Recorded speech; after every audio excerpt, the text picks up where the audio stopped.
Assalamu alaikum listeners, welcome back to another episode on Boys in the Cave. Today we have a very, very special guest on the show. Sheikh Dr. Yasir Qadhi is a renowned Muslim scholar and theologian. After graduating in chemical engineering from the University of Houston, he spent a decade at the Islamic University of Medina, where he completed a diploma in Arabic, bachelor's in Hadith studies, and a master's in Islamic theology. He later earned a PhD from Yale University, focusing on his dissertation on the works of Ibn Taymiyyah. Dr. Qadhi is currently the Dean of the Islamic Seminary of America and a resident scholar at the East Plano Islamic Center, and has previously served as Dean of Al Maghrib Institute and taught in the Religious Studies Department at Rhodes College. And Dr. Yasir Qadhi has recently released a book titled Understanding Salafism, Seeking the Path of the Pious Predecessor, which has been the fastest selling Islamic book on One Word in terms of its pre-sale and post-release sales. So appreciate your time on the show, Dr. Yasir Qadhi. Welcome to Boys in the Cave. Assalamu alaikum. It's been an honor, and I know you emailed me a number of years ago for, I think even pre-COVID, so it's been a while back and forth. Alhamdulillah, here we are, alhamdulillah. I appreciate time and alhamdulillah, like making this happen. And before I sort of jump into the show, I know regarding your recent book release, you've been doing many interviews about it and written, like, mashallah, like I've been following your stuff in regards to Salafism for some time, from that transition, I guess, when you started talking about aspects about Salafism, and then doing this research and kind of having it in book form. Mashallah, it really allows us to gain more insight into the subject matter in terms of the historicity, and then talking about the philosophical, I guess, assumptions or the ideas of Ibn Taymiyyah as well, that kind of morphed into Salafism. So I'm just curious, like, what has been your reception about the book so far and the passages that are online that people have gotten a hold of? Alhamdulillah, in terms of the sales, as you mentioned, so the publisher, One World, told me that they have hundreds of books printed. And if you log onto the website, you'll see. And they told me that this book has been the fastest selling book out of all of their books in religious studies. For even pre-sales, it actually sold out. The pre-sales, the book wasn't even available to ship. It sold out before it was actually available to ship. And then alhamdulillah, they had to do a second printing. That's about to sell out as well. And overall, I would say I'm getting emails from people I've never heard from before. And they're academics or researchers or just people that are interested in studying Islam. And I would say overall, the feedback has been overwhelmingly positive. Obviously, a few people, I believe they haven't read the book properly, and so they construct a strawman argument to refute ideas. But it's fairly neutral, to be honest, and it's a humble attempt to actually empathize with the movement in an encyclopedic fashion. So I'm very happy at this, and the reception has also been extremely, overwhelmingly positive from all the sectors that I've heard. So I ask Allah Azza wa Jalla to bless this effort and to allow me to write other books as well, inshallah. In regards to feedback you've been receiving, my first question would be, you face backlash at times for certain statements made in long form interviews. We don't have to get into the details or anything like that, but in general, over the years, you've had to face stuff like that. So some may claim often, things get taken out of context and gets turned into viral reaction content, be it Facebook posts, YouTube takedowns, or clipped reels. Do you feel that your views are frequently misconstrued in these spaces? And do you feel those who react or critique your words genuinely engage with the full scope and intent of what you're saying? Constructive feedback is always welcome. Criticism is inevitable, especially when someone like myself has explicitly said that I don't want to affiliate with any one particular interpretation or strand. I want to benefit the entirety of the ummah without carrying a card of a particular strand of Islam. And obviously that is a bold claim, I get it. And because of that, there are going to be certain statements that I make that understandably will not be received positively. That having been said, I'd like to state very clearly, firstly, criticism is neither intended nor should it be avoided if you want to do something that is right. Criticism is neither here nor there. Good people are criticized, bad people are criticized. Criticism doesn't mean anything, to be honest. The prophets were criticized, heretics were criticized. So criticism in and of itself is very little indication of whether a person is right or wrong. Ibn Taymiyyah, his followers who admire him so much, Ibn Taymiyyah was criticized by everybody and anybody, politicians and other scholars and whatnot. Yet his followers say, that he was what he was. So uh, criticism should not be a litmus test about whether somebody's right or wrong. It's the substance. It's the reality of what is being said. And for the layperson, my advice is always the same, and that is follow somebody whom you trust. Follow somebody. I'm a strong believer that scholars speak to different types of people. So different scholars will appeal to different people. Therefore, don't sweat the small stuff, as the saying goes. Follow a scholar that appeals to you intellectually and spiritually, and ignore the rest. So if I don't appeal to you for whatever reason, if I haven't earned your trust, I'm not asking for anybody's trust. I am preaching what I believe to be the a version of Islam, or let's say the mainstream version of Islam that is something that inshallah ta'ala will be of benefit to the ummah, especially my niche of the ummah, which is the Western world. If a person doesn't find that to be acceptable, no problem. I'm not asking for their acceptance.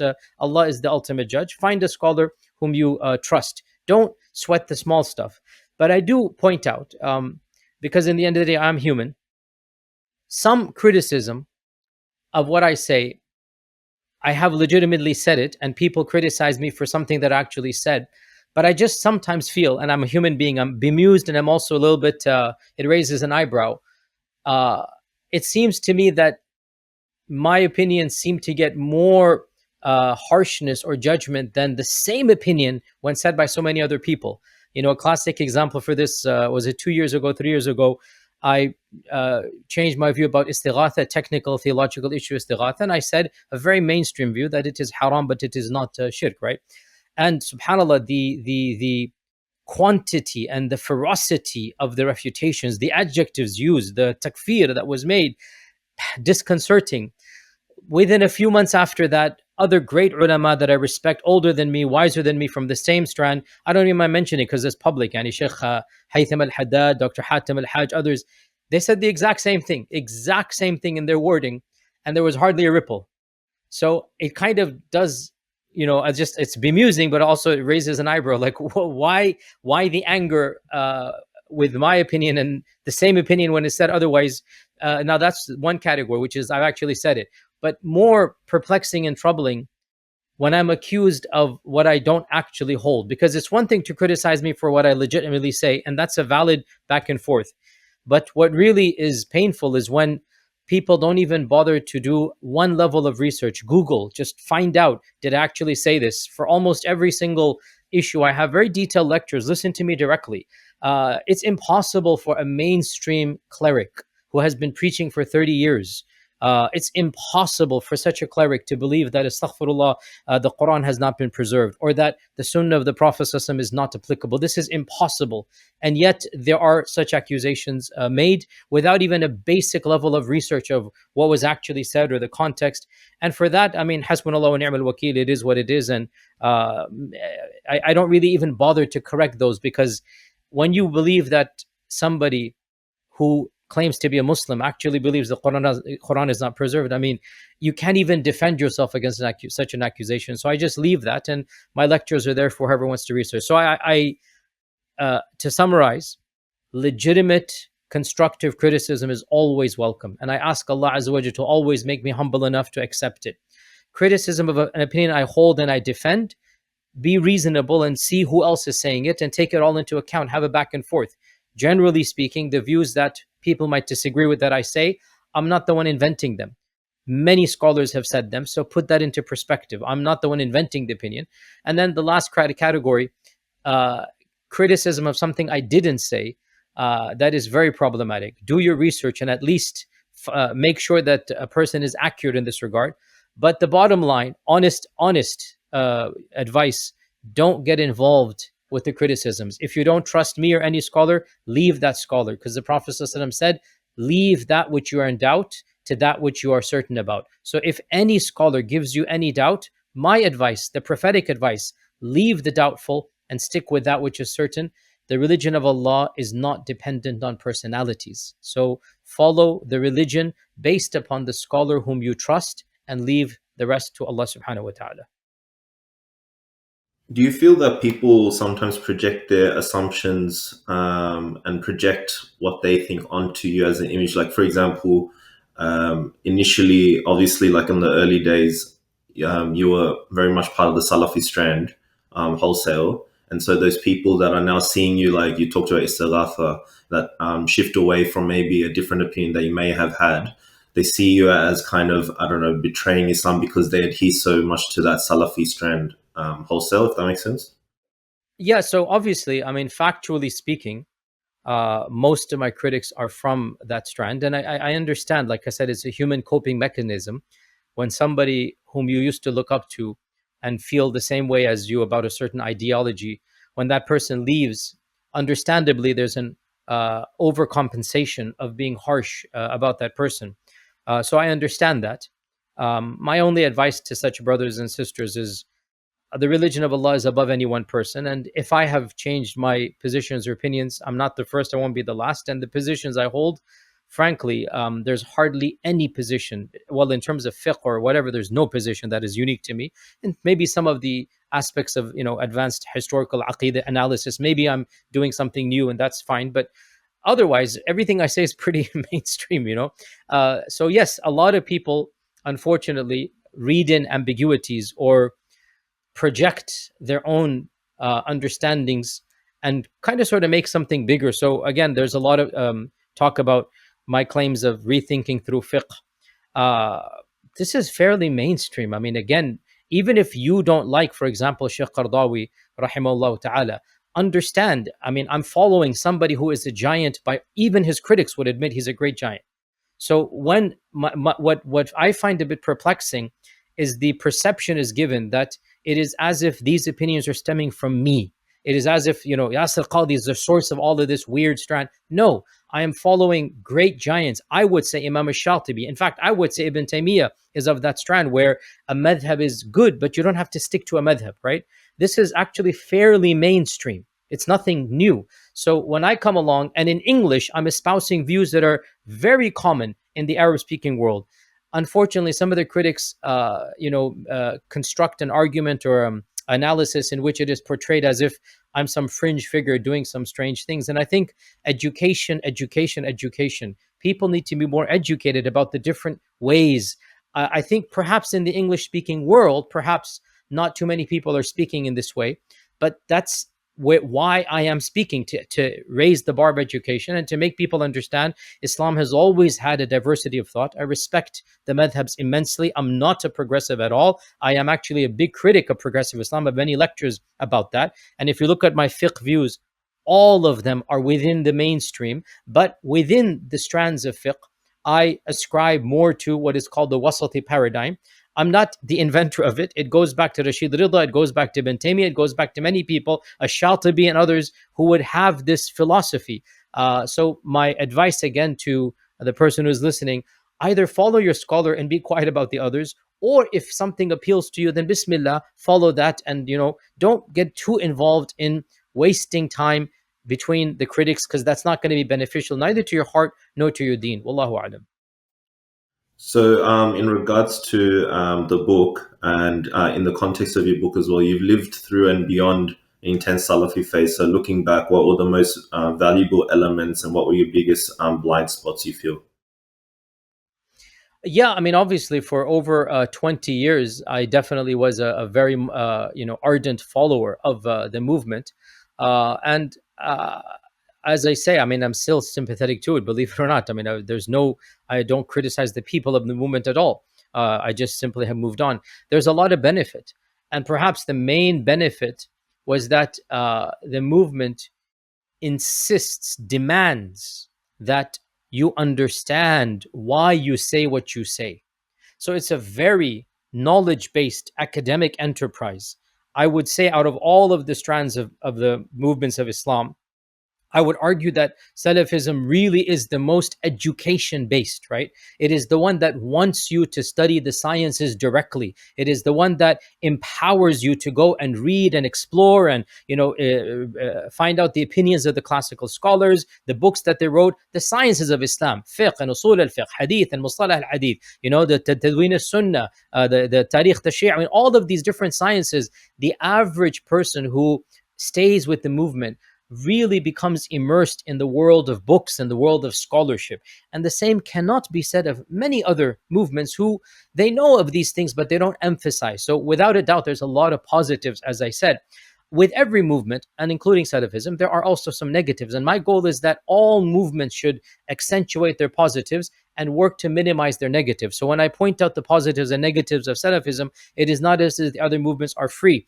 Movements are composed of human beings. And since humans are fallible, therefore movements will also be fallible. And since humans change with time and place, therefore movements will also change with time and place. Salafism of today is not like the Salafism of the early 90s. And that's like the Salafism of the 1850s and so on and so forth. The same goes for Deobandism. The same goes for every movement. It kind of sort of organically varies from time to place. So your question about the positives and negatives, I've said the positives are many. You feel a sense of affirmation of why you believe what you believe, authenticity, connecting to the past, really understanding the evidences and knowing why you say what you say. There are some negatives, and that is the same reality of knowing why you say what you say. It gives the illusion of correctness. Once you know one evidence, you automatically assume it is the only evidence. And when you are so certain of the opinion you follow, then it is easy to diminish other opinions that you haven't researched or you haven't fully understood the paradigm. Therefore, unfortunately, one of the realities of this movement is that because it is so academic and because it is so entrenched with the past and evidences, there is a easy illusion of correctness, of authenticity, and therefore it is quite common that this movement is quite dismissive of all other movements and all other interpretations because they feel empowered to do so. Had they just paused and entered the world of the other and understood the other has evidences, list of scholarship, different mechanisms, hermeneutics to get to their opinion, which are just as well thought out, just as rigorous, and frankly, just as well attested. All mainstream movements have giants they go back to. Ibn Taymiyyah is but one, and Ghazali predates Ibn Taymiyyah, right? And other scholars predate. So if once you understand that all mainstream Sunni movements, many strands of Tasawwuf, many strands of Ash'arism, many strands of Maturidism, all of these movements also have a legitimacy. I'm not saying they're all the same, but there is a legitimacy that they have. Then perhaps this movement, the Salafi movement, would at least humble itself that their opponent is not an enemy to Allah and His Messenger. The one who disagrees with them is disagreeing with their interpretation. They're not disagreeing with Allah and His Messenger. And the main advice I give to all lay Muslims who are taking on one of these strands is to acknowledge that both the sincerity and the robustness of the arguments are, for practical purposes, equal amongst all of these strands. In other words, the end user, by and large, the same sincerity exists in all of them. And by and large, their understanding of why they're correct, the appeal to the paradigm they're a part of, is fairly similar. Therefore, if every movement just understood that what I'm feeling about my strand, the guy that I'm speaking to who prays 5 times a day, who fasts Ramadan, who loves Allah and His Messenger, he feels the exact same way, with the exact same passion and the exact same sincerity. If they can get to that, then perhaps that animus, that animosity will inshallah be diminished, if not eliminated, and we can agree to disagree with the level of civility and brotherhood that I think is very much needed in the world that we live in. Again, I'm not saying they're all the same, but I am saying there is no need to make a fellow believer into an enemy, into somebody whom you hate. That is the main takeaway that I would have for the question of positives and negatives. This might be a caricature, but I've observed that people might say Salafis are persuasive because of their sort of energetic nature in terms of, pretty much emphasizing the point that they're going back to the Quran and Sunnah, and may even have legitimate evidences. Like many people might say that the evidences of Hadith are maybe more robust for this time and age, as opposed to maybe the Deobandi scholars, or maybe kind of influencing one or the other.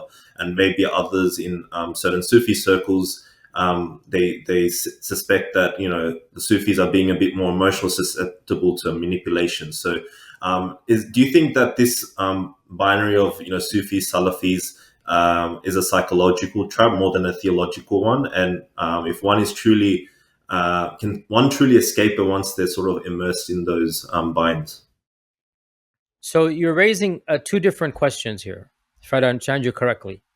The first of them, I think what you're saying is that uh, that the Salafi strand seems to be more persuasive because they have this perception of evidences and going back to the Salaf.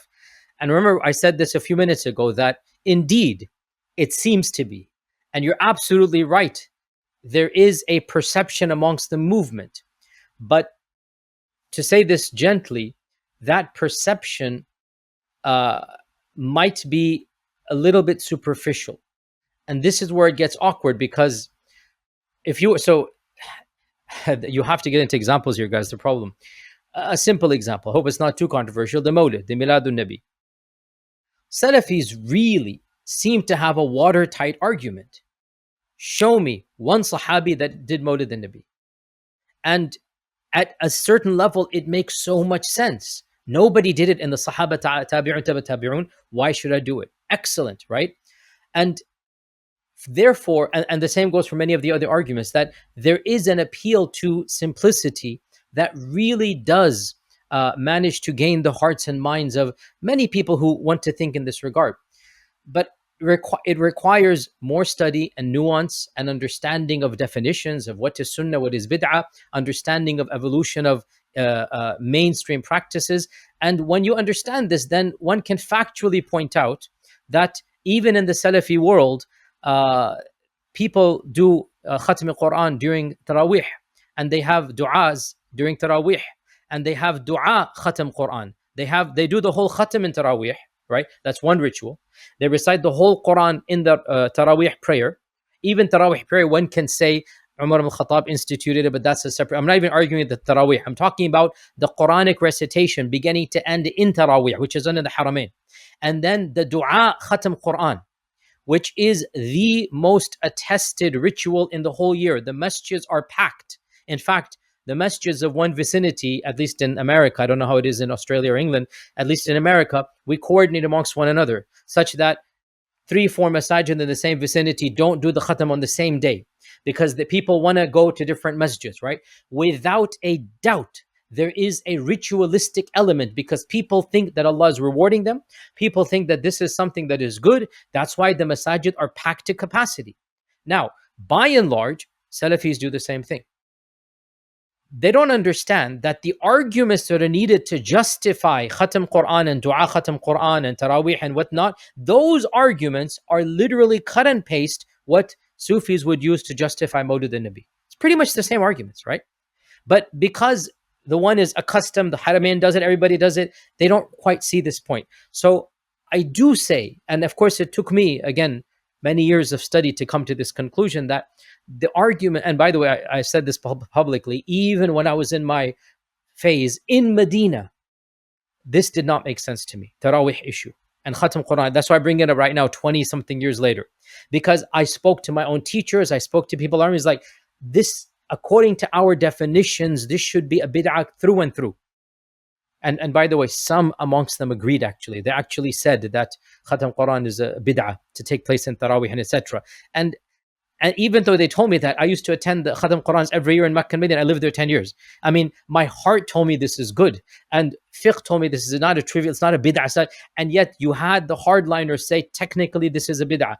And I know some people, I would see them with my own eyes, they would literally leave before the Khatam Quran, thinking that it is bid'ah to have Khatam Quran dua in Taraweeh. These are the more hardliners. Obviously, within the Salafi movement, you have many strands, right? And this was like the more hardcore. But mainstream Salafis, by and large, do khatam Quran, and they do the khatam Quran dua and whatnot.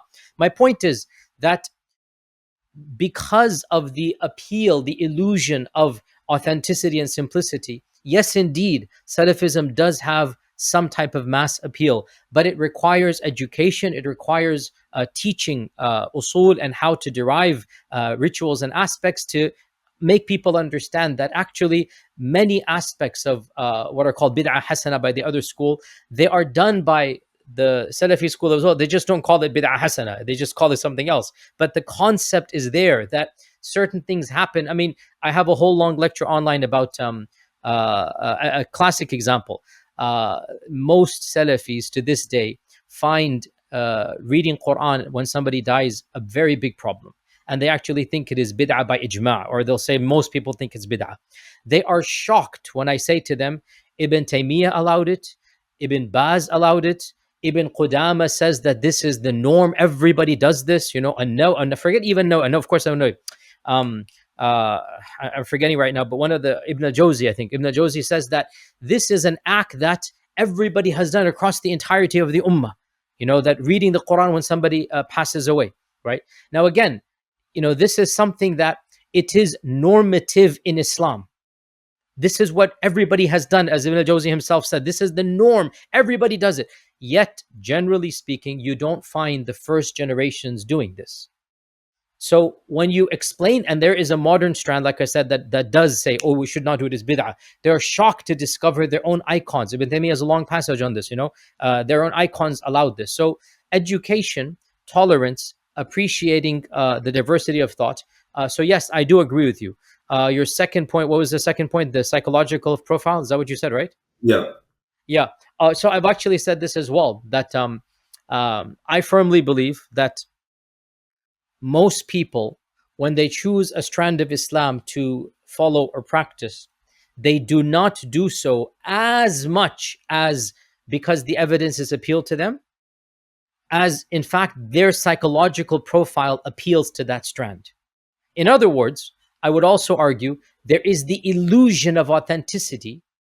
There is more an appeal to emotion and psyche than to evidences. So I would argue certain personalities are attracted to Islamist movements because they are automatically inclined towards political activism. When I say Islamist, I don't mean in a negative manner. I mean those movements that prioritize political engagement, right? Because not all movements do. Tablighis are not interested. Apolitical Salafis are not interested, right? Many Deobandis are not interested in politics that much. Whereas you find other movements, Jamaat Islami or Ikhwan or Brotherhood or whatnot, Hizb ut-Tahrir, the types of personalities that go to these movements, their personalities are different than the personalities that go to join a Shadhili Tariqa, for example, right?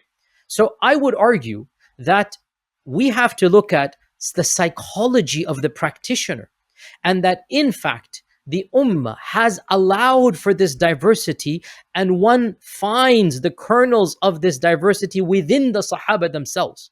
Some of the Sahaba were more political oriented. They weren't interested in academics and teaching and whatnot. Others were interested in zuhd and ibadah. Others were interested in studying and memorizing and tafsir. Others were interested in, arts and poetry. I mean, Hassan ibn Thabit is not known for, the Quran and Hadith narrations. He's known for contributing in ways that others would not contribute. So I would argue that especially the leaders, especially the thinkers and movers and shakers, we need to move beyond the simplistic stereotypes and understand there is a healthy diversity that the ummah needs. We need people that are politically engaged. We need people that are into the arts. We need people that are into scholastics. We need people that concentrate the spirituality. This is a healthy diversity. So one of my main points for the last decade has been to argue explicitly against sectarianism and to allow for a wider diversity. I'm not saying they're all the same. I keep on saying that. And I'm also not saying there's no limits. There are red lines, and I have spoken about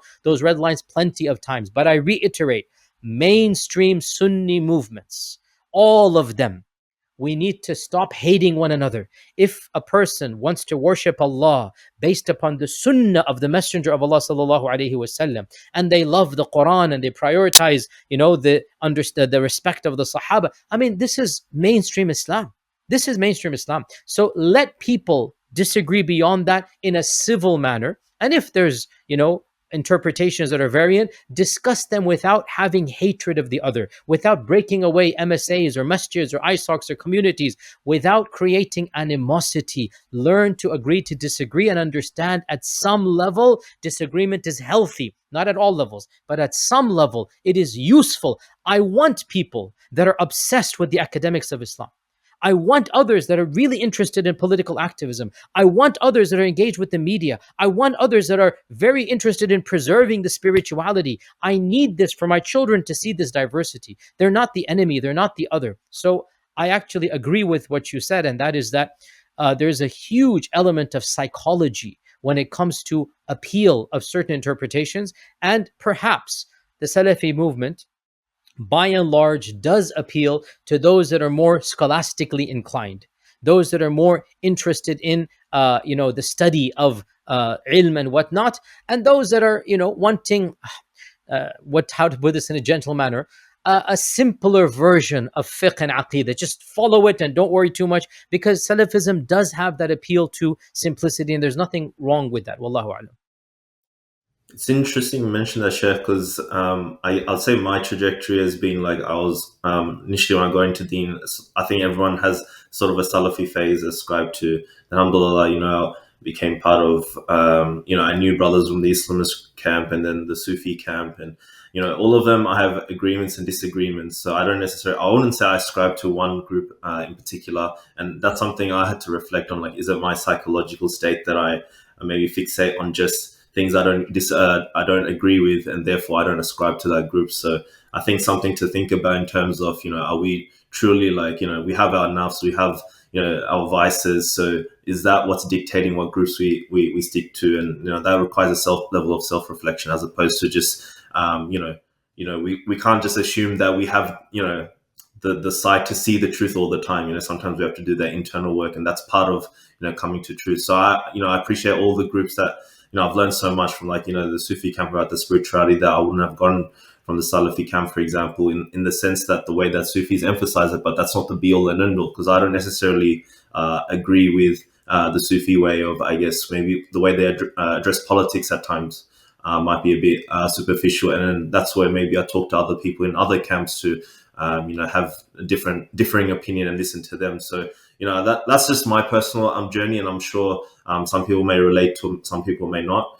But in terms of that as well, you mentioned Hassan bin Thabit, and that's something I actually, whilst we're on that topic, because I've listened to your series like many a time, and there was like you've also emphasized that in your series where his bravery was through his poetry, right? Like, we know that the Prophet valued his skill set in that sense, but he wasn't necessarily a warrior in the sense that we perceive. And that kind of, it's interesting, that kind of questions the idea of what Islamic masculinity looks like in this current day and age, right? So, and there was a specific example that you actually talked about where he was with the women and children, I think, whilst the men were battling, The and that Battle of was the Trench, yeah, the yeah, Battle of battle of the Ahzab. Trench. So I'm just curious. It's just a side question, but was he exempt from jihad because of his circumstances? So I have a longer lecture about Hassan ibn Thabit radiallahu an, and um, one needs to be careful, because obviously it is a part of our aqidah to respect all of the Sahaba. So when we say anything, it has to be with utmost respect. And the reason we were saying something that I'll be saying is not to astaghfirullah, a'udhu billah, to show any disrespect, but to give empowerment to those that might be in a similar category as Hassan ibn Thabit. Hassan ibn Thabit radiallahu an was a great Sahabi, but there are sometimes psychological issues that people have, and it's not their fault. They don't control that. And Hassan ibn Thabit radiallahu an, in spite of the fact he was the best poet and he had a lot of blessings, he didn't have the capability to engage in physical combat, to hold a sword, or to fight. He just was not that type of person at all. He never once carried a sword, and he would not be able to do that. He would not, some people don't have that, so Some people are very brave and very able to engage in physical, and others they don't have that. And so Hassan ibn Thabit radiallahu an was of that second category, that he did not have those characteristics and traits. And not everybody is created the same way. And the Sahaba understood this about him. And there is not a single record of them mocking him, making fun of him. People are different. And if Allah blessed him with certain characteristics that are positive and he didn't have others, it is what it is. And not everybody has the same. And by the way, and again, we talked about psychology. We talked about a stereotypical, different strands have different, interpretations. Well, guess what? Since the beginning of time, generally speaking, very caricature, very stereotype, but it's very true, and everybody knows this.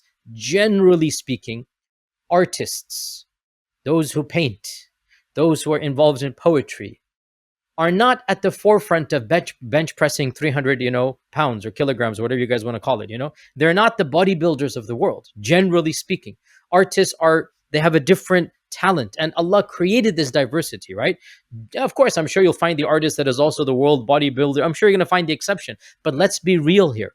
I mean, the norm is that those that are more involved in the physical, body and whatnot, they have a certain charisma and a certain stereotype and those that are involved in the arts, they have a different personality. Hassan ibn Thabit was at the forefront of arts. He was at the forefront of beautiful. I mean, so much so that you read his poetry, you move to tears. I mean, it's one of the most beautiful. And even I encourage all. I wish I don't think somebody has translated it to English. I wish somebody would translate his poetry into English. But without a doubt, he is the best poet of the Sahaba. So much so that the Prophet himself said that Jibreel is helping you. He literally said Jibreel is helping you, right? And writing your poetry, that Allah will help you through Jibreel.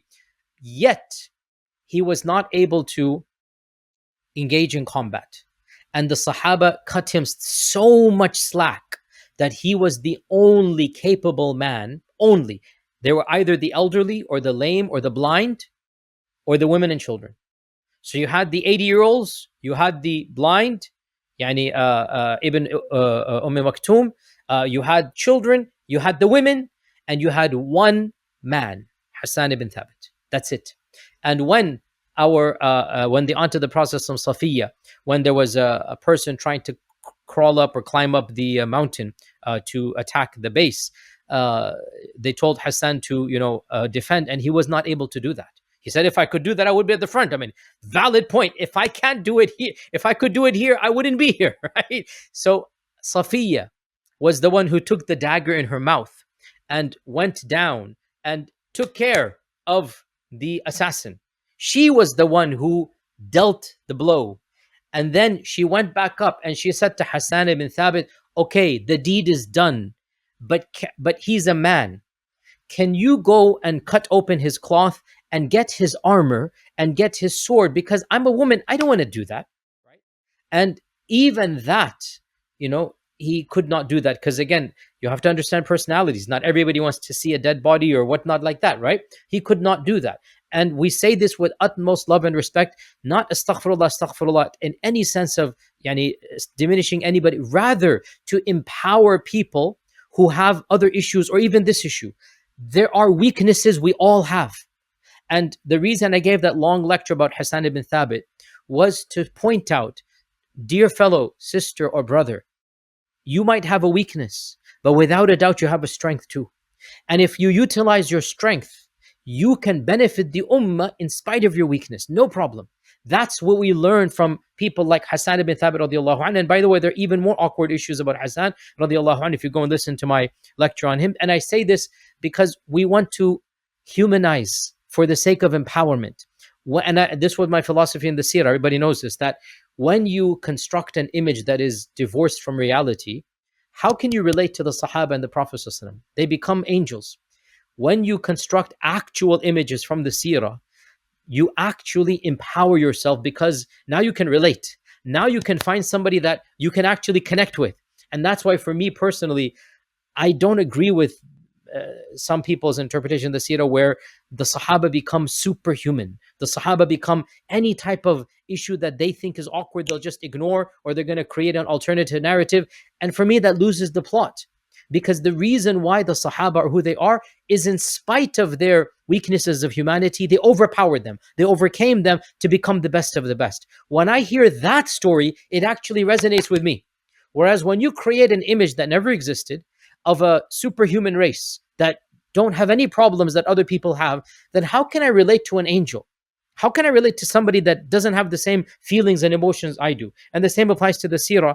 As I've said multiple times, anything that other people find awkward, wallahi, I never found it awkward. Wallahi, I never found any story of the seerah awkward, because once you put it in context and once you explain it, subhanallah, you flip the script and it becomes more empowering, and you find a resonance that actually you can take the Prophet as a role model in the perfect manner. Wallahu alam. This is again what I believe in. Allah knows best.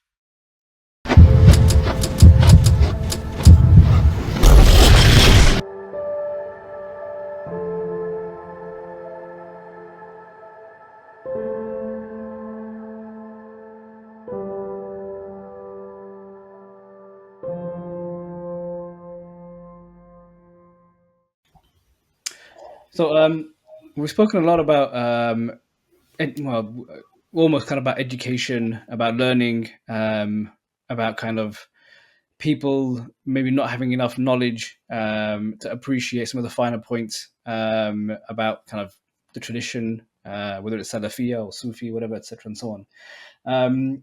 So I want to get into that a little bit and think about kind of, especially now in the West, our context where we have many, many more uncertainties. We live in this kind of post-truth world. Is, from your point of view, especially as a dean of a seminary now as well, from your point of view, the traditional kind of methods of learning, memorization, learning by rote, etc., are they still adequate? Or do we need something else, a new approach to formulating madrasas and curriculums? And how do we balance that tradition of memorization with kind of the new world? So I believe that as somebody who's taught at multiple seminaries and have been the dean of two prominent seminaries in America and the Western world, and is very much in touch with the other seminaries, I visit them and interact with them. There's no one correct answer. Just like with education, you need different styles, different syllabus, different syllabi, different curriculums, different methodologies. And the default of the Western seminaries should be that they're tapping into something that is mainstream. When you study ilm, it's almost impossible to reinvent the wheel, and neither should that be the default. So we want your seminaries in the Western world to be modeled after their counterparts in the Eastern world, but with some modifications. And of those modifications, without a doubt, the number one modification has to be to eliminate sectarianism in totality.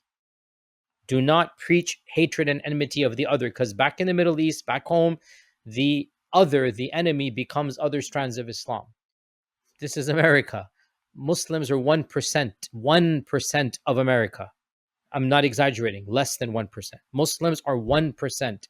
It is nonsensical for Salafis and Sufis to be bashing one another. It is nonsensical for practicing Muslims to be arguing over the Sifat controversy when their children are debating whether God exists or not, right? So we need to tone down sectarianism, number one. Number two, add a little bit of humanities, a little bit of context of where we are, and allow people to benefit their communities. I think at that modification, no problem. That having been said, I think a radical change must occur, not in all seminaries. In that, I need to develop my ideas here, so I have to be careful. Everything I say is going to be scrutinized, and Allahumma musta'an. So let me try to phrase this in an appropriate manner. Classical seminaries were trained to produce the equivalent of lawyers, the equivalent of theologians, right?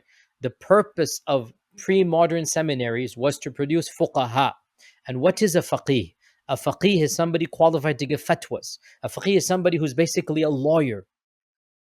The modern imam, you're from Melbourne and you are from outside of London and I'm from Dallas.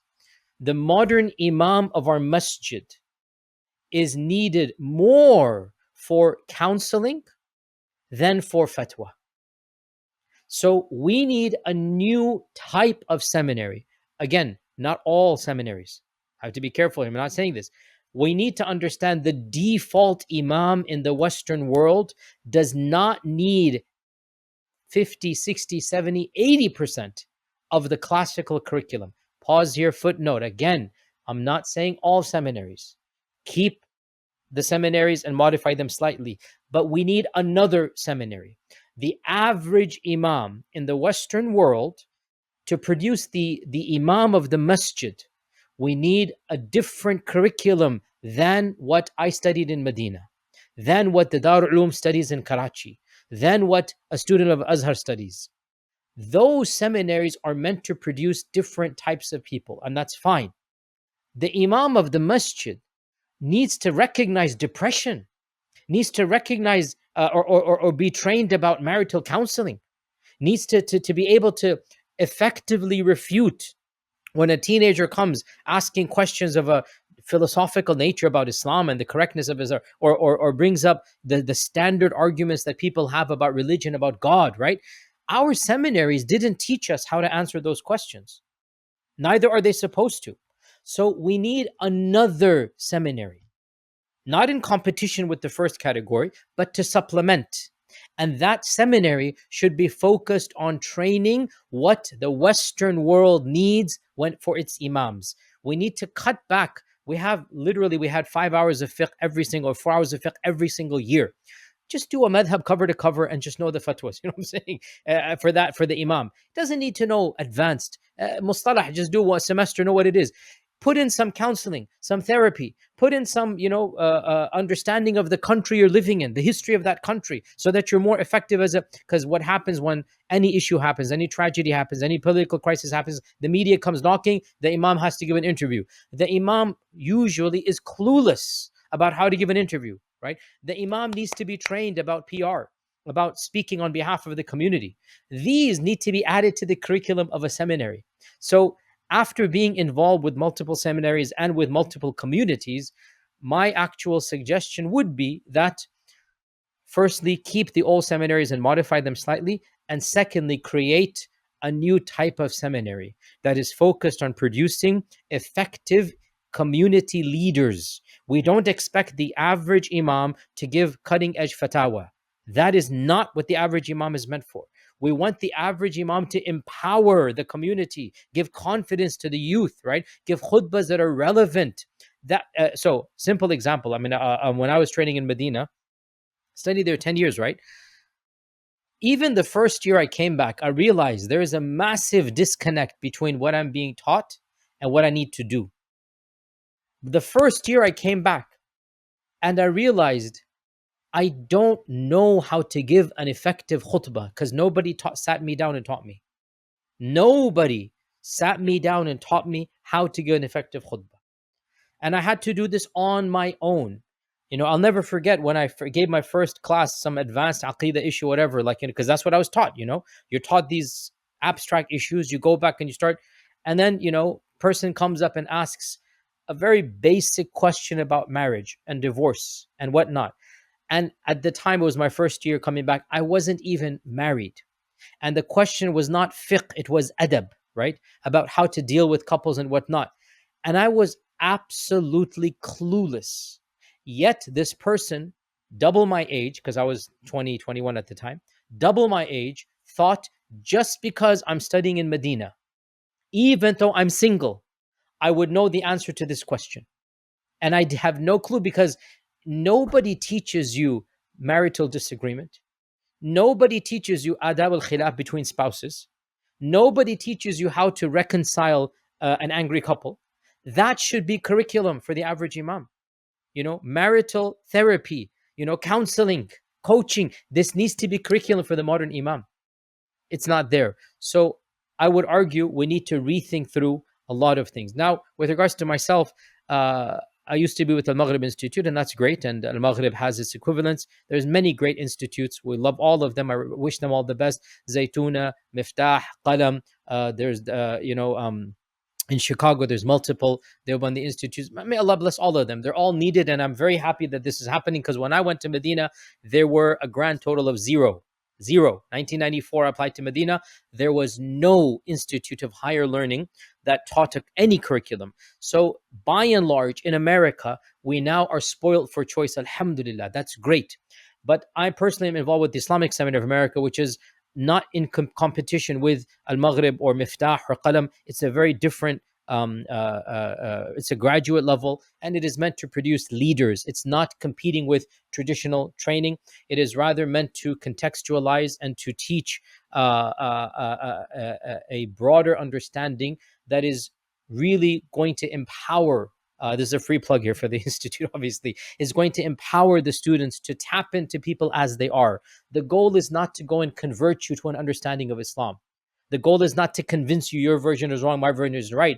The goal is to make you contextualize and understand, and thus tap into you as you are and help you coordinate and form a broader network for the ummah, right? So it's a graduate level, and it is meant to produce thought leaders and movers and shakers. And it's a small class, 20 people per class. And I'm happy. That's what I like to do. And I always say, if you listen to my library chats and you like that type of rhetoric and talk, that is basically a watered down version of what we do in the seminary. It's really helping you to think critically while you respect the tradition and understand why there's a diversity, and then empathize with that diversity, and then move that diversity forward to a common goal, right? So this is in contrast to most other seminaries. And again, I say this respectfully, every seminary is within a spectrum of theology, of fiqh, of tasawwuf, or lack of tasawwuf, right? They have a certain spectrum, and they want to produce graduates that replicate that spectrum, and that's fine. That should be the default. But somebody has to tap out, and somebody has to look at the broader picture. And that's what I personally like to do. But again, I say for the record, that is not the default. The default is you find a strand and you stick with the strand at the seminary level. Does that answer your question? No, I think that's very, very refreshing, actually, to hear that about, producing these kind of new leaders that are responding to community problems. And I think when you look back at it, you can see that happening throughout Islamic history. People are responding to problems in the community, and if we're honest with ourselves, the problems that I think many people are facing now with, I don't know, crisis of faith is not necessarily the that of Allah, or whether he has a shin or not, he doesn't have a shin, and what his shin looks like, subhanahu wa ta'ala. You're right, it's kind of those problems with marriages and, other relationships, and depression, and, being told that depression is just a lack of iman without really understanding the kind of either the medical or the emotional aspects of it. So I think it's actually very refreshing to hear that. And I think my wife would be very happy to hear that. She's actually a counselor. She's a therapist.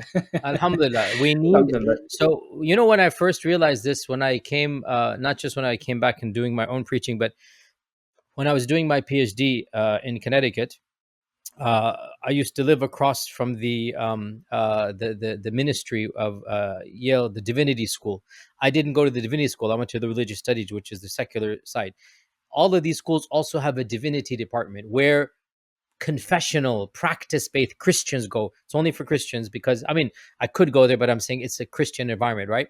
And when I looked at their curriculum, I was blown away by a reality that in those divinity schools, at least half of the classes have nothing to do with theology or ethics. It's to do with counseling. It's to do with psychology, psychiatry, right? And of course, now you understand why, because the purpose of a cleric in a community isn't just to teach abstract theology. It is to counsel. It is to pastor, right? It is to nurture. And in order to do that, classical fiqh only plays a role. You also need a therapeutic role, which is something that needs to be taught at a different level. So I am a firm advocate that, and I've said this to multiple, people that are involved in seminaries, and obviously they all agree, but who's going to do it? Because unfortunately, it requires money and expertise. But I'm optimistic. Within our lifetime, we're going to see a university or clerical producing college in America or England, where the goal is to produce effective imams for the next generation. And that's something that I would love to be a part of that, but it can't be my full, because I have other projects as well. But I would love to be a part of that at some level. So I'm saying this out there in the interview. Maybe somebody will take up the idea where if you want Islam to flourish in this part of the world, we need to rethink through how we are producing our imams. And it's very, very needed that a 2-year program, a 3-year program that is accredited, that young men, young women, even, because, okay, maybe they're not going to be imams, but we need women leaders, don't we? We need women counselors, don't we? We need women to take charge in the women's circles, don't we? So, yeah, I'm an advocate of this. And inshallah, I'm optimistic that's going to happen, inshallah, in our lifetimes. So, moving on to kind of a similar sort of vein, how do we utilize kind of the prevailing knowledge that already exists, outside of what we've built? Let me see if I can rephrase this slightly differently. I think we have an ontology, an Islamic ontology and epistemology, and I think people are very, very, coming back to kind of the simplistic way of viewing things, are very kind of, up until recently anyway, you can solve your emotional problems by reading Quran. You can solve your marital problems by reading Hadith, and so on and so forth, right? It's a very simplistic, comforting view of the world. And Western psychology, or psychology rather, developed in the Western academy, has kind of shown otherwise, and has shown other ways of managing these things. Likewise with other academia, we won't get into that. But psychology, for instance, how do we utilize that, and how do we build on that, and how do we borrow from those traditions to build future leaders? We have multiple issues here again at stake. Number one, the hesitancy of some people to even acknowledge that there is beneficial knowledge outside of our tradition. There is this in Arabic, radd al-fi'l. There is this, immediate rejection of anything coming from outside of our tradition as being inherently faulty or evil. By the way, this is only applied in some areas. Nobody applies it to technology. Nobody applies it to anything of a, it's about a lot of humanities. We're not talking about theology, by the way. We're not talking about rituals and fiqh. Obviously, rituals and fiqh and the Quran, I mean, that's obviously, I'm talking about what you just mentioned, and that is therapy, marital issues, right? Can we benefit from the psychological advancements, the knowledge that the West has given, that other societies have given? I mean, again, for me, this is a no-brainer. Al-hikmatu dallatul mu'min. Wisdom is a lost item. Wherever you find it, you pick it up. It's just neutral. You pick it up. And the seerah explicitly teaches us, the sunnah explicitly teaches us. The Prophet said, I wanted to prohibit you from ghila, and then I looked at the Romans and Persians and it didn't harm them. And so go ahead. So he literally is saying, I looked at this, right?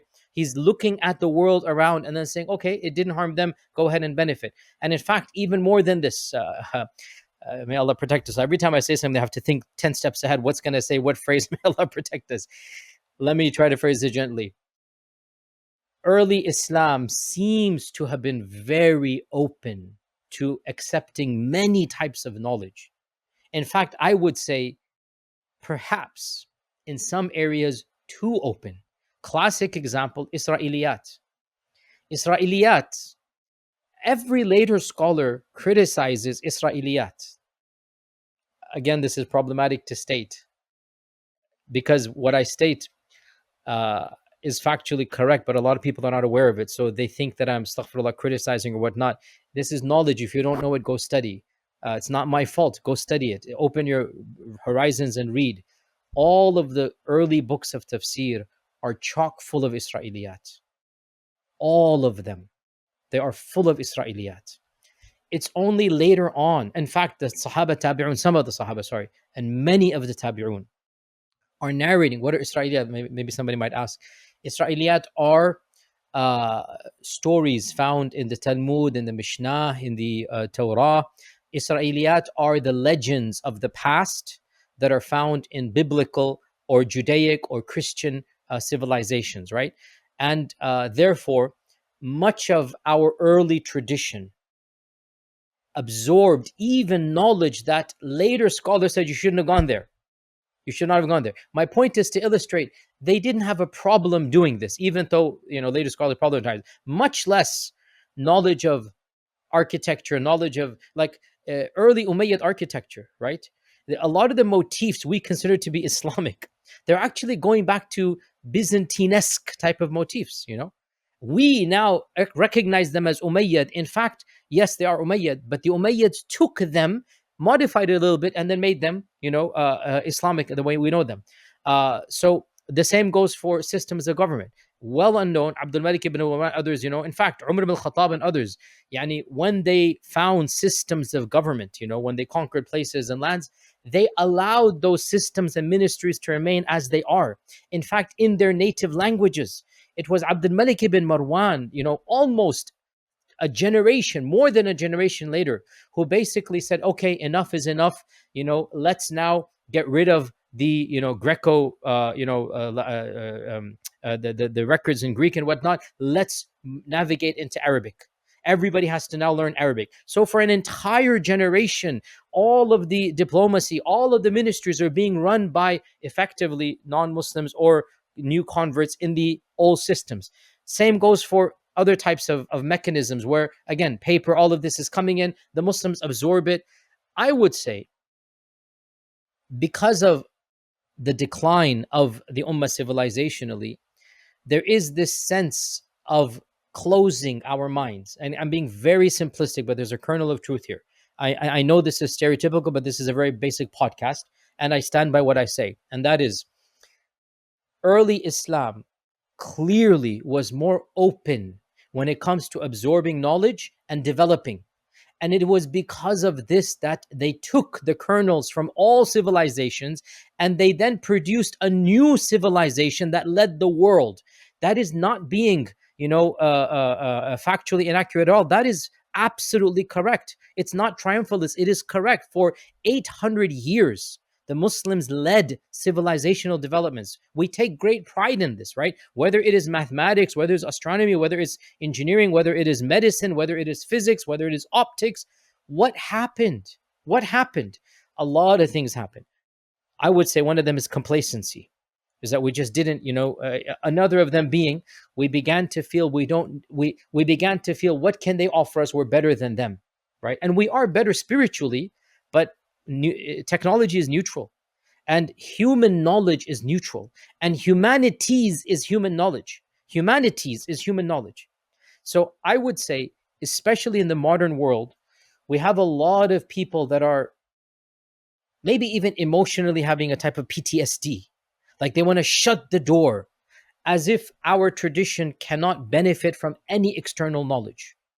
And I don't agree with this. I don't agree with it at all. That's what's gotten into a lot of back and forth with me and whatnot, and it is what it is. Knowledge is neutral, and if there's a point of benefit that civilizations have produced, whether it is in psychology, whether it is in history, whether it is in critical thinking, whether it is in science, Muslims should look at it and see, does it conflict with the Quran? If it does, without a doubt, the Quran is the ultimate arbiter. Muhayminun alayh. It is the muhaymin. But if it doesn't contradict with our Quran or with the message, the Risala Muhammadiyya sallallahu alayhi wasallam, if it does not contradict with it, then in my estimation, we should take the good. And if we have to modify, if we have to add caveats, if we have to, no problem. So if you ask me, without a doubt, all the humanities, especially psychiatry, psychology, these things we need to benefit from. And I think it is a big loss when we close our minds to this reality and think that we can extrapolate everything we need from within our own tradition. Might I point out, may Allah protect us all. I say things, and after all these recent interviews, I have to be super cautious. Allah Mustan. Might I point out, our tradition is itself a product of absorbing other ideas as well. Do you understand what I'm saying here? The tradition that traditionalists want to go back to, I repeat, the tradition that the traditionalists want to go back to is itself a merging between what Islam came with and between interacting with early civilizations. Does that make sense? And I've given more details about this in my library chats, for example, right? I would argue kalam is a simple reality. It is neutrally statement. I'm not being a critic. Kalam, in all of its manifestations, Islamic kalam, is a interesting, organic, hybrid synergy between ideas that were found outside of Islamic civilizations and ideas that are Quranic. And they merged together. And then you had Mu'tazili kalam, Ash'ari kalam, Maturidi kalam. But kalam overall, clearly, the notions of it are found in other civilizations as well. And in my library test, I go into detail. There's nothing wrong with that. It's just, it is what it is. If we can understand, therefore, some aspects of usul al-fiqh, some aspects of semantics and logic, some aspects of categorizations, you can find them pre-Islam. And our great scholars, our great minds came and found these great ideas. These ideas were not written initially by the Muslims. They were written by others. And the ideas are good. So they're like, you know what? If it ain't broke, don't fix it. Let's take it. If people are doing it, let's do it. And so they absorbed it, but they modified. They changed, they adapted, and they had a synergy between the Quran, between the revelation, and between knowledge that is neutral and beneficial. And they produced magnificent sciences. So might I humbly state, and I know this might possibly be problematic to some people, but it is factually true. The fact that you find it problematic doesn't change it is a fact. And if you don't believe me, let's have a discussion rather than refute or refutation video without you knowing. Let's have a discussion. Let's have a dialogue. Many of the traditions that you think are traditionalist in totality, in reality, they are coming from minds within the ummah that are also benefiting from knowledge outside of the ummah. Does that make sense what I'm saying? Are you guys following me in that? Yeah.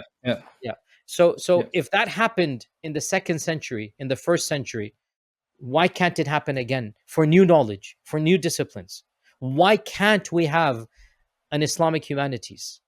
And by the way, this is a project that was done back in the 80s, the Islamization of knowledge, which again, I'm not a big fan of, but I mean, the idea is good. Maybe they went a little bit too far. I don't know if you're aware of the project in the 80s and 90s, the Islamization of knowledge that a number of great thinkers in the West and the East wanted to do. Interesting idea. I kind of am sympathetic to the kernel, perhaps not the manifestation, but the idea is good. And that is that, the humanities in particular, we need to be brave enough to look at them from a perspective of a Muslim believer and take the good, take the positive, and Islamicize them. I think nobody should disagree with this at a basic level.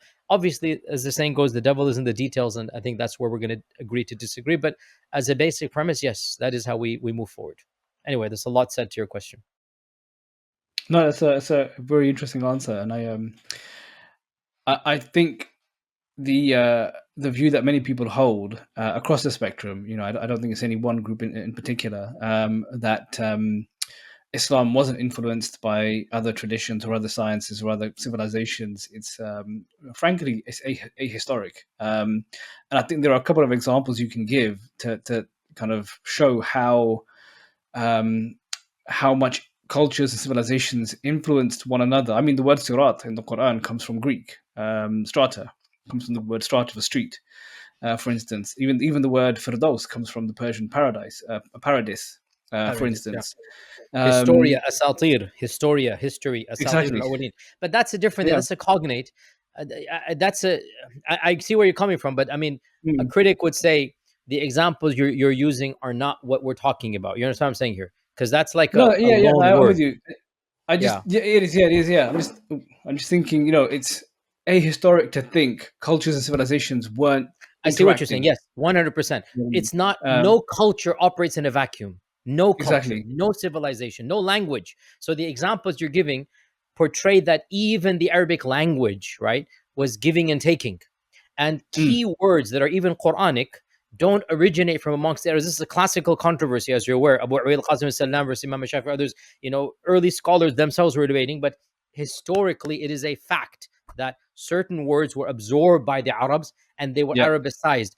I guess what we can say, if this can be shown to happen even at language that eventually makes its way to the Quran, then even more Mm, so, a priori, ideas and concepts and notions, mm, all exactly. civilizations give and take, right? And there's nothing wrong with this. So my point again, the simplistic notion that some people have that our tradition is somehow a vacuum, hermetically sealed bubble, right? And everything that it produced is in isolation. And therefore, in the modern world, we should not, quote unquote, corrupt our ideas by reading outside of our tradition. I disagree. And I think people who speak or think like this haven't read enough themselves. You know what I'm saying? By the way, I think your PhD is in a similar topic. You told me you have a PhD in Indian history. Yes. Look at Sayyid Ahmed Khan. Look at Afghani and Abdu. Right, Yep. the same debates all over again in the 1800s. Right, our ulama, many of them ruled that it is haram to study the Western sciences in totality. Right, forget the past. What is Boko Haram in Nigeria? Boko Haram literally means books are haram. Boko is their word for books. And when they mean books, they mean Western curriculum. You should not study science as it is taught. You should not study physics and chemistry. You should not study anything that a modern curriculum would have. That mentality is not coming from Boko Haram. It's coming from 100, 200 years ago, when I would say it's an overcompensation of the reaction to the decline of Islamic civilizational strength.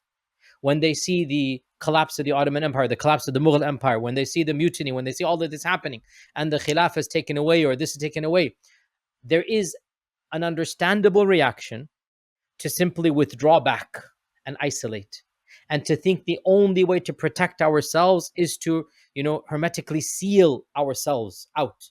And that is why in the 1850s, the fatwa came that don't learn the language of the colonizer, don't study in the university of the colonizer, don't understand, anything the colonizer does. And I get it, because the colonizers really were evil people. We cannot justify. But Sir Sayyid Ahmad Khan, and eventually this, even the critics, because those critics, I'm sorry to be blunt, but this is the reality, were the proto-Deobandis, basically, right? That notion. Those critics were wanting to preserve the deen. And Sir Sayyid Ahmad Khan understood the only way to preserve the deen in light of this onslaught is to be better than the colonizers at what they do, and to then effectively master our tradition in the language of the colonizers, and then respond back. And again, I gave a lecture about Iqbal a few months ago. Iqbal and Jinnah and others are all products of the colonizers' tradition. And they were the most effective in preserving Islamic civilization. Civilization, I'm talking about ilm. Civilization. You needed an Iqbal or a Gandhi or, a Jinnah to have gone through the schools of the colonizer, right? And to understand the mechanisms to fight back against the colonizer, to then carve out a safe space, called the land of Pakistan, for example, in this case, right? Again, lots can be said here. Bottom line, these types of discussions require more than just a podcast, because there are problems, without a doubt. Yeah, I mean, when you start rethinking through, and I get it, because I get criticized with this all the time. When you start rethinking through classical issues, yeah, there is a problem there, and we need to be frank about what those problems are. But I think we can all agree, issues that are not directly related to rituals and aqidah of the Quran, issues that are of a humanities and technology, I think we can all agree we should absorb the good and benefit from knowledge wherever it is found. I agree. I think it's interesting you mentioned with that, being hermetically sealed as a civilization, as a people, and just how unrealistic that is. How unrealistic it is to think that, talking about psychology, coming back to that for a minute, that people in our communities are not going to be affected by, psychological issues, and other, kind of emotional issues that are prevalent in society because of the way society is. We're not necessarily immune to that. So I think it is. I think it is naive to kind of say, well, let's not engage with that, and let's not kind of. We have the Quran revealed to us from, and that gives us. It does, of course, it does. No one disputes that. But we do need to have a way of analyzing and addressing Hmm. our community's needs and issues. That is kind of really speaks to the heart of it. I Um, agree. I agree. I was going to ask one more question, but I think you answered it anyway. To be honest, about kind of building an Islamic corpus of knowledge. I think you've touched that on that already, and building kind of Yeah, our own and I framework. have to So, add here, we should not be so scared. A lot of times, the reactions that I get, I think it's stemming more from fear. Have an open conversation, just dialogue. I mean, we have a mm, lot of our tradition is amazing. Just because we want to add to it doesn't mean that it was wrong or deficient. That's what knowledge is. You keep on adding and building. It's not a dismissal of the past if we add to our understandings. On the contrary, it's an appreciation that, wow, and by the way, this is done in every discipline. I mean, imagine if we stopped at physics because of Newton and said, Khalas, who is Einstein to think anything else? No, Einstein wouldn't have existed without, I'm being very simplistic, but it's true. Without Newton, you wouldn't have had Einstein. Knowledge by its nature continues to develop, continues to build on what is. Why can't we do the same? Why shouldn't we write a tafsir based on the classical tafsirs, right? Look at the classical tradition, and then in light of people in our times, somebody qualified. I'm not saying me necessarily. Somebody qualified write a tafsir that will be of benefit to the modern people. What's wrong with that? mm. That is what I would say people should do. Why can't we write a book of hadith, Sharh al Hadith, that is contemporary? Take from Ibn Hajar, take from Ibn Rajab, take from the classic, and then do it. And the same goes for other traditions as well. I am a big advocate of that. I agree. Yeah, and I think just reminds me of something Sheikh Ali Hani said, and I'm sure you're aware, Hafidullah, who said, to be a mufassir, you really need to be an expert in all fields of knowledge, geography, history, etc., and so on, to really write a tafsir that's really going to be doing justice to the Quran and the words of Allah. I agree. Yeah. I'll just, before passing on to Tanzim, before passing on to you, I think, as someone who studied history, for me, history is a deeply spiritual science or an art, right? Whichever way you want to phrase it, because I Mm, think when you go out, when you zoom out, you really begin to appreciate and see the plan of Allah at mm, on a long scale, right? I remember from your seerah, beginning about talking about the Arabs and how they kind of formulated and came around before the advent of Rasulullah sallallahu alaihi wasallam, and how that kind of all happened. And when you look at some of the other events happening at that time, the Justinian plague and mm, so on and so forth, trying to bringing down the Byzantine Empire and then the Persians and what's happening mhm. there and so on. So you just think, Subhanallah, this is the plan of Allah. Everything's falling into place uh, hundreds of years before Islam comes around. Studying these things, as you say, we shouldn't fear it. It's sometimes very, very revealing and very, very spiritual. Yeah, I Sorry, that agree. wasn't a question, By but the way, you're talking about curriculums of the madrasas. Without a mm, doubt, one of the biggest lacuna we have is history. Without a doubt, we need to study history. You have a PhD in history.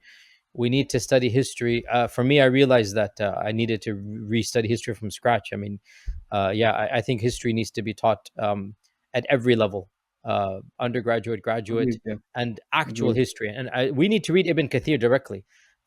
I would argue some of the writings that are modern are way too simplistic. And Ibn Kathir and At-Tabari are proper historians. Go Mm, read Ibn Kathir and you will understand the good and the bad, the beautiful and the ugly. Many modern books sanitize history and teach it in a way that is almost mythological, almost romanticized. Many modern historians, not all, many, especially the popular preachers, hmm they don't do justice to history. And I don't get it. We produced Ibn Khaldun, man. I mean, come on, we produced Ibn Khaldun. There is no equivalent in the Western world to somebody like Ibn Khaldun in his time frame. Let's go back to Ibn Khaldun. Let's not give fairy tales to the kids.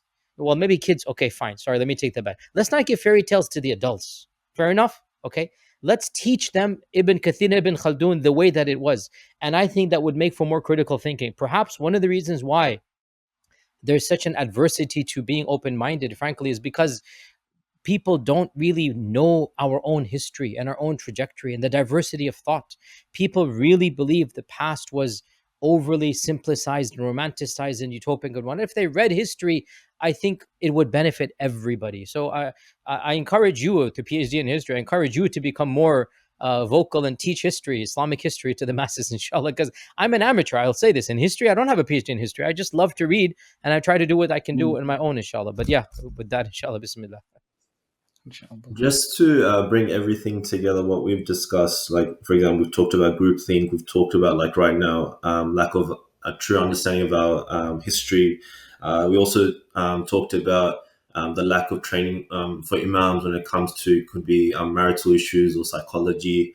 On top of that, in general, we talked about how we have a lot of fear when it comes to adding to the tradition because there's that maybe preconceived notion that if we do that, then we're admitting that the tradition is deficient in some way, which isn't true, which we've expanded on. So to bring everything together in the context of Muslim institutions, especially in this context in the West, have we truly have our Muslim institutions in the West truly safeguarded our communities? And what I mean by that is addressing issues like doubts in our faith when it comes to issues of marital issues or psychology, or like having this instilling this understanding of our Islamic history onto, I guess, the youth.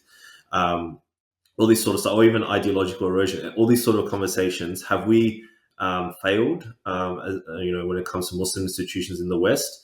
And on top of that, to give a bit of context, like we also have different communities that have different ways of building, like maybe the Barelvi community have relied on community funding from all these years, as opposed to maybe Salafi institutions that have relied on foreign funding, and that may be an influence as to why there's certain ideological bents based on their motives and objectives from the people that they're getting funding from. So it benefits them essentially, and that's why they are giving those funding, and therefore maybe adds to the ideological erosion. And on top of that, my second question would be, what does real grassroots Muslim institution building look like in practical terms beyond the sort of abstract vision? That's a lot of stuff to unpack here. You said, have our Western institutions, Muslim institutions, fail? That's a very harsh word to use. No, I was born in the 70s. When I grew up in America in the 80s, our parents' generation did what they needed to do, and that is to build masajid. And then within my generation, there was no Islamic school when I was growing up in the 80s, not a single Islamic school in Houston, in Texas. But early 90s, mid 90s, the Islamic schools began.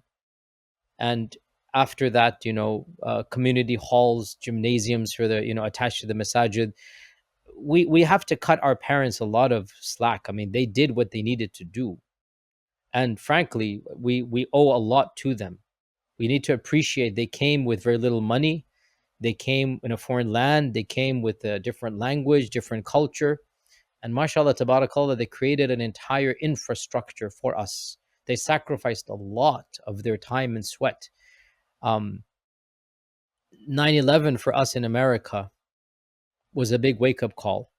And in many ways, it generated a lot of khair from within. Obviously, what happened was shar, but it generated a lot of khair from within, in that reprioritizing, rethinking, the realization that we need more than masajid and Islamic schools.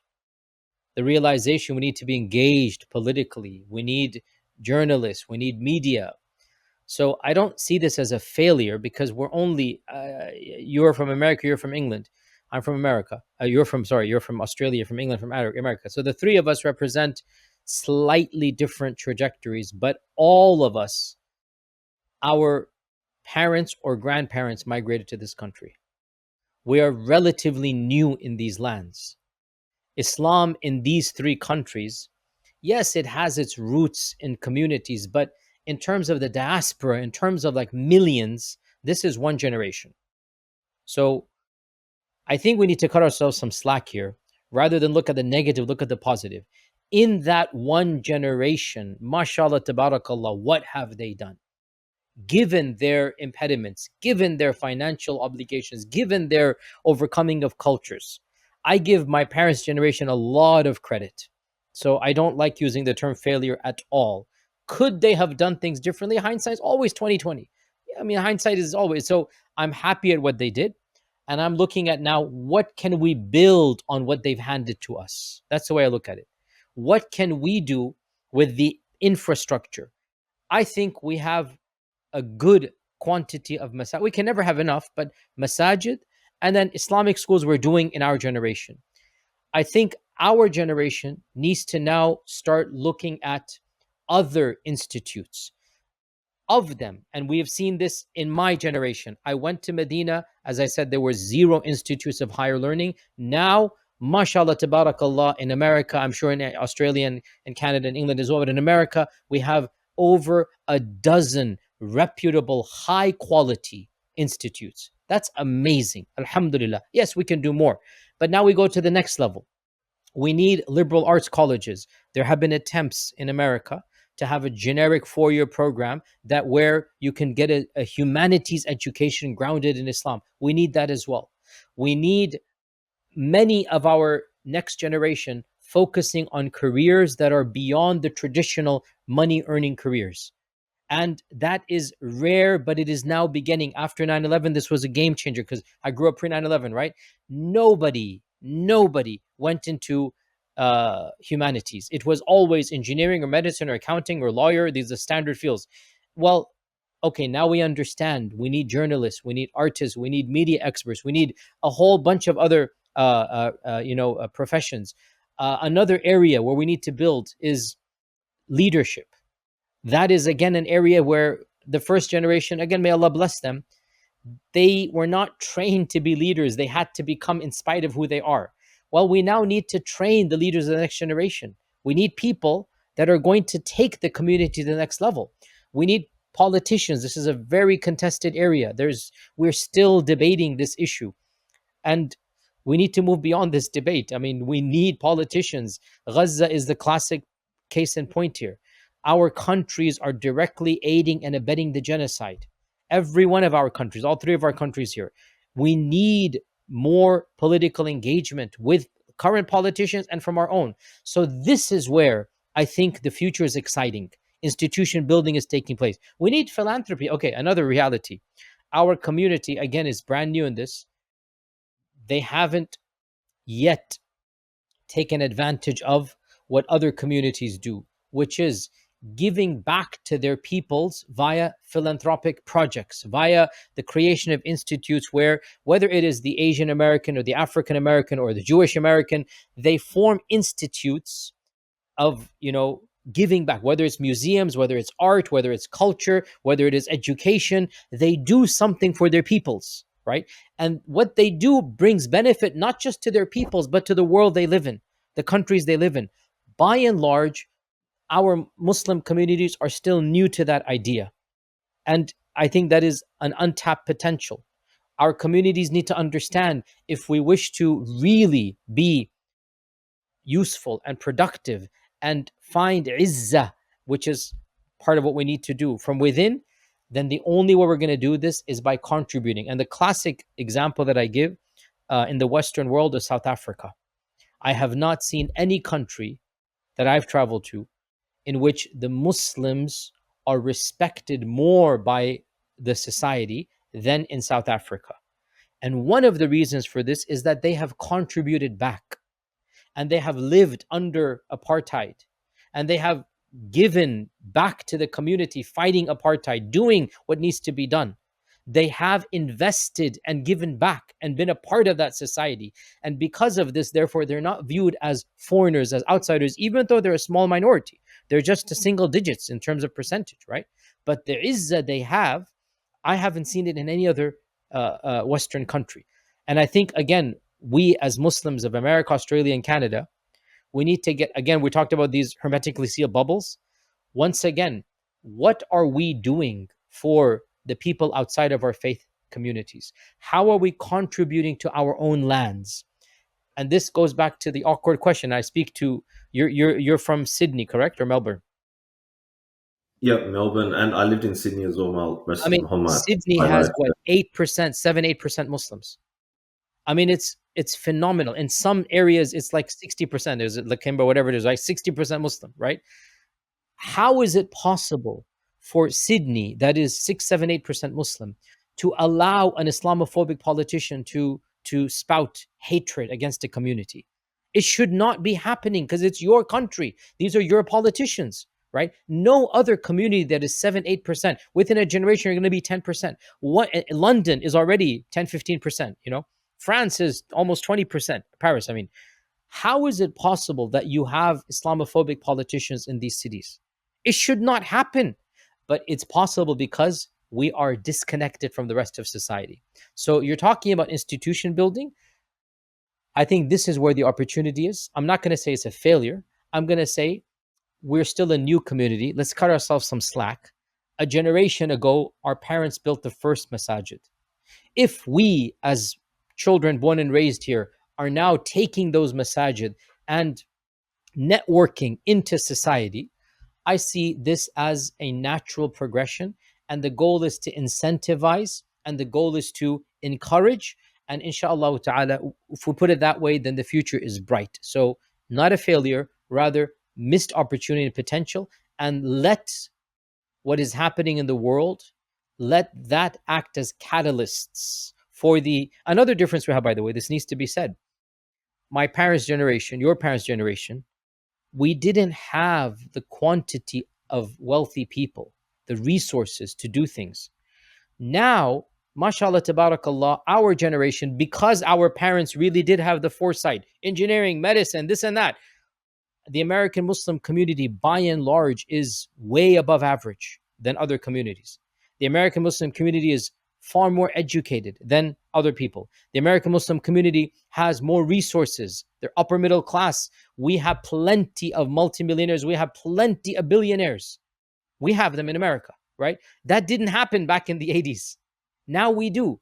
So this is potential for us to tap into our intelligence, our resources, our wealth, and to then harness all of that to develop peoples and institutions beyond what our parents' generation did. And I gave some examples of that.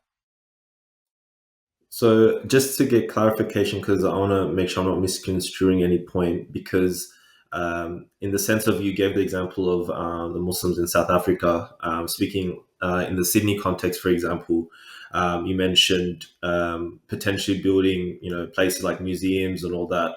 I assume that's in the context of allowing non-Muslims to see the cultural aspects of Islam or the history of Islam in a way that it allows them to be more aware of the Islamic tradition. Is Well, I that mean, I correct? gave an example of a museum for other civilizations. And again, I'm not saying Muslims build only museums. I'm saying philanthropy of all natures, all projects. Maybe in Australia is different because you have a different government. In America, I don't know if you're aware, but every major city has a lot of homelessness. I don't know if that's the case. I don't think it's Australia. You have a socialist government, but in America we have homelessness. We have a lot of people that are struggling for daily food.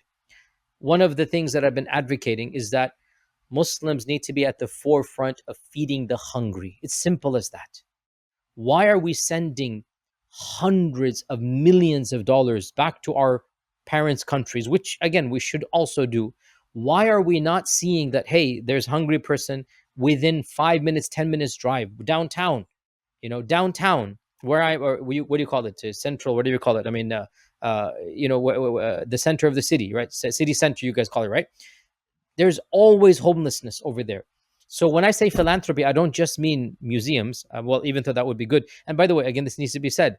Holocaust museums in America are in almost every major city, and they're free or very cheap and whatnot. And there's a reason why that is there, and that is serves a purpose. Why can't we have showcasing our civilization? School children, as they go to these museums, why shouldn't school children in the major cities go to a place where they can see what Islam produced? These are ways you shape the hearts and minds of the people. But I can guarantee you, if we were to try to have a free museum in New York for the Muslim community and we try to fundraise, we would really have a big problem getting money to do that. And I'm saying that is a project. A project. I'm not saying it's the priority. Obviously, there are now people in Gaza need to prioritize. I get that. But one of the projects we need to do is to think about civilizational strength. How do we contribute to our own peoples where they have a better understanding of us, where we're doing our job feeding the hungry? That's not feeding the hungry is not PR for Islam. It is Islam, right? I repeat, feeding the hungry is not a Kodak moment that we do for the newspaper. We're supposed to do that as Muslims. That's what we do. Why aren't we doing that? This is what I mean when I say philanthropy is getting involved in our projects and communities so that we demonstrate for the sake of Allah that we are a part and parcel of our society. So that's a really interesting point because we actually did an episode with Dr. Shalia Masri yesterday, and he was actually touching on a very key point that you just mentioned now about allowing, like the fiqh tells us that we should do, if we send sadaqah, we should also be focused on our localities in order to build those localities so that people like, homeless people can be taken care of. But we have that fixation of sending that money back home obviously is valid, and there's nothing wrong with that in that sense because our parents have come from there and they obviously see people in more worse situation, and therefore they're just trying to help people back home. And also, like, in terms of, if you think about like the value of the dollar from Australia back home, it's obviously worth more than the dollar that's spent here. So I understand it's all valid, but then obviously it needs to be seen as, we also need to find ways to build the local communities in our own regions and where we live, because there's so many issues that do happen. So that's something that we definitely do lack, and we don't have that presence. And mashallah, there's obviously many organizations that are trying to do that, and it's for us to focus and highlight those organizations and add to it, inshallah. But Inshallah. on the flip side as well, what's interesting is that, like, on the topic of showcasing Islamic art and all that sort of stuff, my point would be, or my counterpoint would be, that the issue that, like, we have this, like, I don't need to name specific places or people or whatever. I'll keep it very general. But when there has been sort of quote unquote Muslim, history being displayed, or Muslim artwork, or Muslim museum, what tends to happen, and this is a phenomenon that's also been addressed in a book by a Muslim thinker. I won't mention the details of the names because that kind of sidetrack things, but they've specifically, I guess, the criticisms have always been from people in our local region, is that those institutions are built in a way where it whitewashes things, because like, we might talk about I don't know, it could be Ghazali, for example, that could be highlighted in that museum. But because of the funding that, like the government funding that is involved, they cannot be quote unquote authentically Muslim. Does that make sense? So, like, there's that trade-off when it comes to how much we can. Yeah, I get that. I mean, your So that, question, yeah. because of that, that would be my question, linked to kind of how do we actually build authentic Muslim grassroots institutions when it can be, as a result of where the funding is coming from, and the powers that be will always Well, influence what's being there's an created. easy answer to that, and that is stop getting funding from dubious sources. There's an easy answer that we can fundraise from within our own community. But yeah, I mean, these are all issues that we need to navigate case by case. Obviously, we don't want funding from an institute that has an agenda that is antithetical to what we want. That's clear. I think we need to draw lines at that. But at least in America, generally speaking, showcasing culture, you will find institutes that have funding to showcase a type of culture that is generic. You will find that. So as long as there's no strings attached, as long as the institute is not inherently evil, wanting its own agenda, we should be open-minded to take funding from any source that's coming to us, as long as there's no strings attached. But I agree with you that there's going to be controversies, and there's no easy answer to this, because it is difficult. These types of projects require funding that typically the community cannot fundraise, because these are projects of a different nature. So I would say that is a secondary level. A primary level, which I think we should all agree to, is charity work. Fundraising for charity at the local level. let's make sure our religion is associated with what it should be associated with, which is generosity. I think nobody can dispute that. And we should tap into sadaqah. We should tap into the generosity of the ummah and say, hey guys, let's send a percentage back home, but let's also make sure a percentage is done over here. I might ask one or two questions before we wrap up, inshallah. And Okay. it's sort of linked. The question will be linked to what we touched on. So on identity resistance and our role in the West, because people may make the claim that based on the example I gave about the museum and not being able to be authentically Muslim, there's always strings attached. That in the example, let's just say people are protesting for Palestine or other signs of political issues that we are very vocal about. There's a lot of political suppression from forces that aren't in our control, right? So there's that question: can Muslims be in the West be authentically Muslim and without fear of reprisal? So that I just want to get your thoughts on that. And then my last question would be, are we possibly, when it linking to the Sirah, are we in the phase comparable to the Muslims of Abyssinia, where our sights should be on going back home and doing hijra and building our identity elsewhere, and this is temporary? Or should we, I know we've already talked about building institutions, so that would imply that your view is more focusing on our current situation, trying to build institutions in the here and now, especially in the West. But people make the point that we're very politically constrained because there's so many fine lines we have to walk a tightrope, and it can be very difficult in the situation. So that's basically the question, inshallah. Yeah, so there's two questions there. So the first one about the limits of political engagement and lobbying. Again, we are a new community. We're a nascent community. We are coming of age.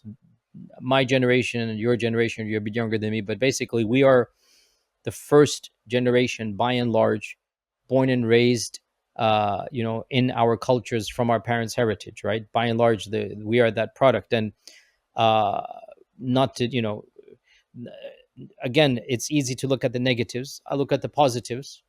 We've done a lot, but we have a long way to go. And one of the issues that we're battling with is, how do we navigate the ethics of our religion with the inevitable negativity surrounding political engagement? Unethical, duplicitous, conniving, backstabbing, choosing the lesser of two evils all the time. Politics, by its nature, is inherently a dirty game. Everybody knows this. Being people of pietistic, fideistic, ritualistic, ethical, high standards, how does one get involved in the system without compromise? We're engaging this. This is our back and forth. We're constantly getting attacked, myself and others, for saying that we need to engage with the system. What are the contours of engagement? I don't have answers. But I do know that shoving our heads in the sand and just saying everything is haram and shirk and kufr is not the way forward. And we understood this post 9/11. We now have a new generation. I would call it a second or third generation, because I would say our generation of 9/11, I was 20, 24, 25, right, when 9/11 happened. And seeing how quickly our own government was able to shut down the masajid, ban so many imams were thrown out, some were in jail for wrong reasons, institutes shut down, and we didn't have any connections with the law, with the politicians, with the legal system. We were just almost disconnected. It was a punch in the gut. And it took us a while to understand, we need to fight back. This is illegal. It's unconstitutional. You can't do this, right? Against your own laws, our own laws. It took us a while. And by and large, we regained. Unfortunately, a new generation came, that didn't see 9/11. And so they are now reverting back to this, again, hermetically sealed, simplistically, we can't get involved. Everything is haram and shirk. And Gaza is now awakening us to this reality. Suppose we have a politician that is advocating immoralities in a private life. LGBT is the classic example. But they're standing up against the genocide. Surely we understand, if we had more such politicians it would affect our foreign policy towards Gaza in a favorable manner. Surely we all understand this. So I think these conversations need to take place more often, and the people that are problematizing getting involved need to be addressed head on and asked for alternatives. I don't think it is healthy to have such a negative attitude towards being a part of your society. I don't think it is healthy. And one needs to ask such people, what do you hope to accomplish in 2, 3, 4 generations? Where do you want to go? As for the notion of hijrah, I have spoken about this. That was your second question. And your third is Abyssinia. The notion of hijrah, I've spoken about this in much more detail in other areas.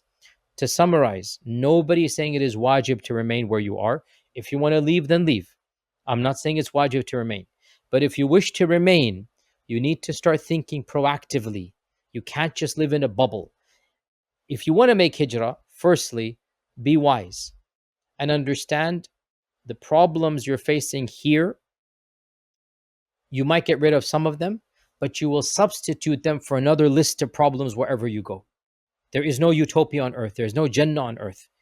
And I'm not saying those other problems are less or more. I am saying our generation, your generation, born and raised in America, England, Canada, listen to me carefully. You know how to navigate your problems better than the problems you're going to add on to if you migrate to the Middle East or some other Muslim country. I'm not saying it's less. I'm not saying it's more. I'm saying by virtue of the fact you were born where you were born, you were raised where you were raised, you speak the language, you know the culture, you understand the constitution or your laws, by that virtue, you are better qualified to navigate the problems of your countries that you're born into than to leave your countries and you think you've gotten rid of one set of problems only to land in a whole long list of other problems that you have no qualifications to deal with. Most of us have never had to deal with corrupt politicians wanting a bribe or police officers or even your local guys to open up a phone or something, right? Most of us have never had to deal with the type of racism that exists in our countries back home. Most of us haven't had to deal with a whole, I don't want to get into explicit, but again, this idealistic notion that back home everything is fine or even lesser problems. If you feel that way, go there and Bismillah, nobody's stopping you. But my point is, personally, I have lived in the Middle East and I've lived over here and I've born and raised here. I believe our potential to benefit the ummah is more over here. That's my opinion. If you disagree, I'm not saying it's haram, shirk, or kufr. Disagree and go live somewhere else, no problem. My assessment, as a default, the righteous, practicing, God-fearing Muslim should remain where they were born and raised, in the Western countries. Those Muslims that are far from the deen have nothing to do with it. I say this ironically. The Muslims who talk the most about hijrah should actually be the ones who never make it. They should remain. And the Muslims who don't even know the meaning of the term hijrah, maybe those are the ones that need to go and make hijrah to preserve their identity of Islam, right? You will not find the quality and quantity of righteous Muslims as you do in Western lands. I repeat, the quality and quantity of God-fearing, talented, educated, wanting to contribute and willing to contribute for the ummah, and the freedoms to contribute. That combination, go find it in a Middle Eastern country, in Pakistan, in Timbuktu, and other lands. Go try to find it there. You will not find the quality and the quantity and the opportunities. So, righteous Muslims who fear Allah subhanahu wa ta'ala, I believe the maximum potential can be found in the lands you have been born and raised in. If you disagree, no problem. I'm not quoting Allah and His Messenger. I'm simply saying my opinion. No problem. Go and try it elsewhere. And may Allah bless you. Ardullahi wasi'ah. Your final point, and inshallah we'll make this the final question. This notion of us being like the Muslims of Abyssinia, there's no right or wrong answer to this. Every situation is different.